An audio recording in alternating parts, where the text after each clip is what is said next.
भगवान अयोध्या गए तो राम जी को देखकर सब मोहित हो गए। राम जी को देखने लगी, अरे तो बड़े सुंदर है, सारे संत मोहित हो गए। तो संतों ने कहा प्रभु शादी कर लीजिए, हम भी चाहते हैं आपके साथ खेले। राम जी हमारे नाचते भी बहुत अच्छा है, ये लोग बताते ही नहीं है, राम जी बहुत बढ़िया नृत्य करते हैं। सीता जी के साथ भोजन करते। संतों ने कहा प्रभु हम चाहते हैं हम भी आपके साथ भोजन करें। तो राम जी ने कहा अभी तो मैं मर्यादित हूं, अगले अवतार में कृष्ण अवतार में मैं आऊंगा, तुम सब तब मुझे अपना पति बना लेना। वही अयोध्या के संत सारे वृंदावन में गोपी बन करके आए। गोपी साधारण नहीं है, गोपी शरीर का नाम नहीं है, गोपी पुरुष या स्त्री नहीं है।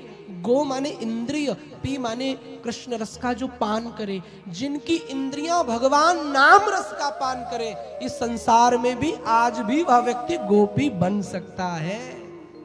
जिनकी आंख प्रभु दर्शन में लगे, जिनके कान प्रभु की कथा में लगे, जिनके होठ प्रभु नाम गायन में लगे, वही गोपी है।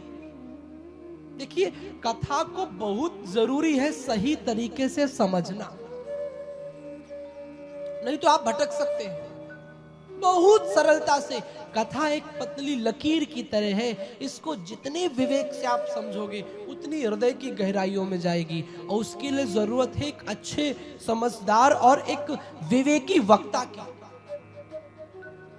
महाराज जो आडंबर से दूर करके आपको उस पतली धारा में भी कृष्ण की दृष्टि दिखाए। कथा बहुत गूढ़, भागवत जी सरल नहीं है। इसको लिखने वाले कौन? गणेश जी। रचने वाले व्यास जी। जब व्यास जी इसको लिख रहे थे, रच रहे थे, तो गणेश जी ने कहा देखिए मैं एक ही शर्त पे लिखूंगा कि जैसे ही तुम बोलना बंद कर दोगे मैं चला जाऊंगा। व्यास जी ने कहा ठीक है। अब व्यास जी को टेंशन हुई कि खाऊंगा कैसे, पीऊंगा कैसे, ये तो गणेश जी है। तो व्यास जी हर 99 श्लोक के बाद एक ऐसा श्लोक बोल देते कि गणेश जी महाराज जो बुद्धि के दाता हैं वो फंसे रहते, उसमें घंटों बीत जाते। व्यास जी तब तक स्नान करके पूजन करके आ जाते।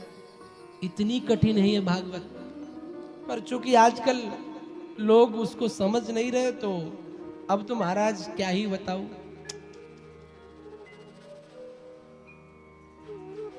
कथा में कई जगह मैंने देखा केवल भजन भजन, केवल भजन भजन।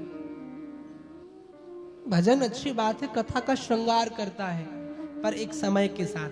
3 घंटे की कथा में 3 भजन हो गए, 2 भजन हो गए, बहुत। वास्तव में तो कथा लाभ देती है, ठीक है। तो भागवत जी की बड़ी प्यारी महिमा है। तो गोपी कौन है? जो कृष्ण रस का पान करे। आप सबको गोपी बनना है क्या? आगे से पीछे वाले तक सब संस्कार चैनल वाले आप भी गोपी बन सकते हो। कोई कठिन प्रयास नहीं करना, ऐसे लिपस्टिक लगा के नहीं इतराना है। गोपी का मतलब भगवान का भजन करना। कहीं तो ऐसा समझ लो गोपी मतलब लिपस्टिक लगा के थोड़ा इतराऊंगा। ना जी ना, भगवान नाम से जुड़ जाओ, आप बन गए गोपी।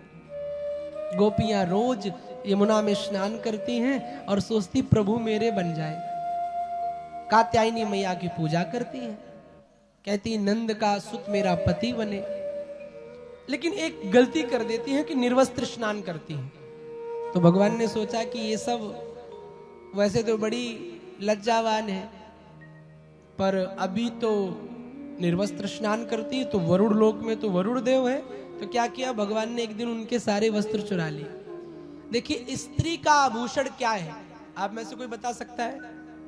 सोना चांदी, हीरा, गहने। स्त्री का आभूषण है लज्जा। क्या बात है, ताली महाराज जी के लिए। स्त्री का आभूषण है सिर्फ और सिर्फ लज्जा।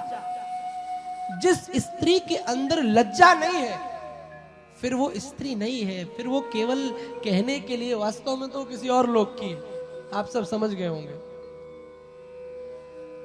एक संत कह रहे थे कि इन इन जगहों पर नहीं जाना चाहिए। मैंने कहा कौन सी? तो कहा कि बादलों की छाया हो, कोढ़ी की काया हो, निर्धन की माया हो, आस नहीं कीजिए। बादल की छाया हो, तुम सोचो कि बरसेगा तब फसल सींचेंगे, तो कोई भरोसा है बादलों का? कोई कोढ़ी आदमी है, तुम सोचो एक गिलास पानी दे दे तो भरोसा है? किसी निर्धन से सोचो 10 करोड़ की चंदा की रसीद काटेगा तो भरोसा है? नहीं। ओलों की बरसात हो, गुंडों की जमात हो, पाँव नहीं दीजिए। ओलों की बारिश हो रही हो तो बोलो जाओगे घर से बाहर? बहुत सारी गली में गुंडे हो, वहां से भी नहीं जाना चाहिए। झगड़े की बारात हो, अगर बारात में पता चल जाए कि झगड़ा होने वाला है तो दूर से ही प्रणाम कर लो। और ऐसे ही दोस्त दगाबाज हो, संत इश्कबाज हो, नारी बेलिहाज हो, साथ नहीं कीजिए। दगाबाज यदि दोस्त है तो दुश्मन मिले सवेरे मगर मतलबी यार ना मिले। एक दिन ऐसी जगह पीठ पे खंजर मारेगा कि तुम तो फ्रेंडशिप के चक्कर में पड़ जाओगे, वो तुमको ले डूबेगा।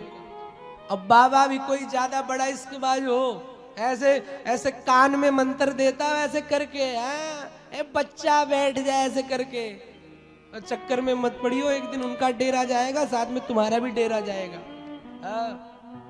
और नारी भी यदि लज्जावान नहीं है तो उसकी संगति भी मत करो, क्योंकि वह भी एक दिन आपको ले डूबेगी। उसको फिर अपने महिला मंडल से हटाओ, तुरंत हटाओ, जो ज्यादा इधर उधर की बात करे, क्योंकि नारियों का तो गहना है लज्जा। इसलिए भारत की नारियों को इसीलिए तो देवी कहा जाता है। अन्य कहीं कहा जाता है क्या? बताओ, किसी देश में कहा जाता हो कि श्रीमती सीमा देवी? नहीं नहीं, वहां तो लेडी कहा जाता है। ये भारत इसलिए देवी कहा जाता है, क्यों? क्योंकि यहाँ पर आज भी भारत देश में स्त्रियों ने अपने गहने को अपने गहने में लज्जा को शामिल कर रखा है, शामिल कर रखा है।